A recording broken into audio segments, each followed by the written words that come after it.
আসসালামু আলাইকুম। আমি আমিনুল ইসলাম একটি ভিডিও করিলাম রমনা পার্কের একটা অসাধারণ একটি সিনারি,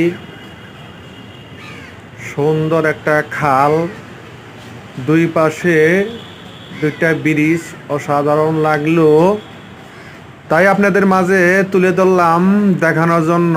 সবাই আপনারা দেখবেন, প্লাস লাইক কমেন্ট করবেন, শেয়ার করবেন, এদিক থেকে এদিক দিয়ে সুন্দর একটা ফোকাস অবশ্যই অবশ্যই সবাই সাবস্ক্রাইব করবেন। অসাধারণ বিশাল নদীর মতো দেখতে, অনেক লোক এখানে সময় দিতে আসে। যারা যারা এখানে আসবেন অবশ্যই এই জায়গায় আসবেন। প্রাকৃতিক অনেক গাছ আছে, অনেক সুন্দর লাগে। সবাইকে অসংখ্য অসংখ্য ধন্যবাদ।